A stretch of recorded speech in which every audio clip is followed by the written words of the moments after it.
Olá, hoje a gente vai mergulhar na mente de uma lenda. Porque, olha, o Bruce Lee não criou só uma arte marcial. Ele deu início a uma verdadeira revolução. Vamos desvendar juntos o Jeet Kune Do, que é muito mais que uma filosofia de combate, é, antes de tudo, uma jornada de autoexpressão. E tudo começa com essa frase aqui, que é a essência de tudo. Absorva o que é útil, rejeite o que é inútil e acrescente o que é especificamente seu. A grande sacada não era, colecionar 1 milhão de golpes. A ideia era se esculpir, descobrir o que realmente funciona para cada pessoa.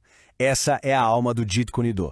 Para a gente entender de onde veio o Jeet Kune Do, a gente tem que voltar no tempo. Imagina só, Bruce Lee já era um mestre de Wing Chun, super respeitado, mas ele estava insatisfeito, angustiado. Ele olhava para as tradições e via correntes, um sistema que o limitava em vez de libertá-lo. E aqui está o pulo do gato da crítica dele. Ele usava um termo bem forte: desespero organizado. Para o Bruce Lee, aquelas formas rígidas, aqueles movimentos que parecem uma coreografia, na hora do vamos ver, numa briga de verdade, não serviam para nada. Existia um abismo entre a teoria do dojo e a brutalidade de um confronto real. Só que essa insatisfação toda, que era mais teórica, precisava de um catalisador, de um empurrão da vida real. E esse empurrão veio na forma de uma luta, um confronto que se tornou lendário e que mudou para sempre a história do Bruce Lee. Então o cenário é o seguinte: Oakland, Califórnia. A comunidade chinesa mais tradicional estava furiosa porque o Bruce Lee ensinava suas técnicas para não orientais. Eles mandaram um lutador, o Wong Jackman, com um ultimato bem claro: se o Lee perdesse, ele teria que fechar a academia dele. E o resultado? Bom, Bruce Lee venceu. Em menos de 3 minutos, a luta acabou. Para todo mundo que estava assistindo, foi uma vitória esmagadora. Mas, para o próprio Bruce Lee, aquilo foi um fracasso. Ué, como assim um fracasso? É aqui que a história fica realmente interessante. Mesmo ganhando, ele ficou frustrado. Na cabeça dele, a luta devia ter acabado muito mais rápido.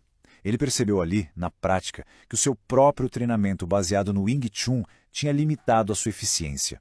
Aquela vitória foi, na verdade, a faísca que acendeu a chama da criação. Essa frustração toda acabou sendo a sua libertação. Foi o estalo. Ele sacou que a eficiência máxima não viria de seguir um sistema pronto. Ele precisava criar o seu próprio. Foi aí que nasceu a semente do Jeet Kune Do, a ideia de um estilo sem estilo. Em 1967, essa filosofia ganhou um nome, Jeet Kune Do, ou o modo de interceptar o punho.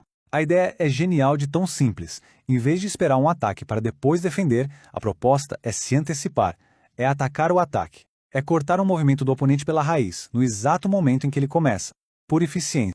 O que torna o JKD tão revolucionário é justamente essa quebra de barreiras. Lee não ficou preso numa caixinha. Ele estudou boxe e esgrima, sua base de Wing Chun, e extraiu o que era mais funcional de cada uma. Ele não estava colecionando técnicas, estava buscando a essência do combate, guiado por 4 pilares: praticidade, flexibilidade, rapidez e eficiência.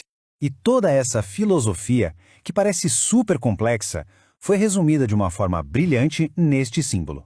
Ele usa o Tai Chi, o famoso símbolo do Yin e Yang, mas o modifica para representar os princípios do JKD.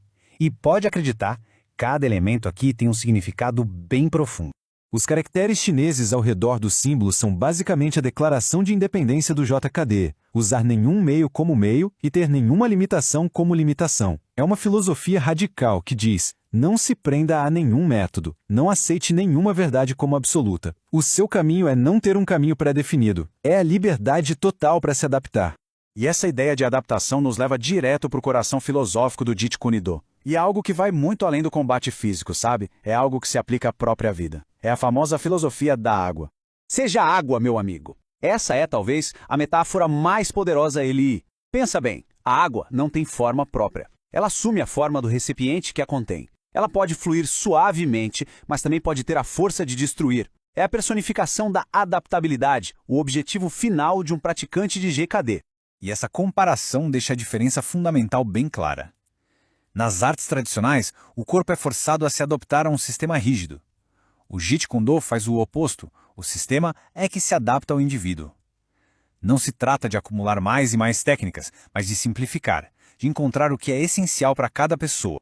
Agora, vamos dar um salto no tempo e ver como esse legado tão pessoal e filosófico sobrevive hoje. A popularidade de Bruce Lee transformou o JKD num fenômeno, claro, mas isso trouxe seus próprios desafios.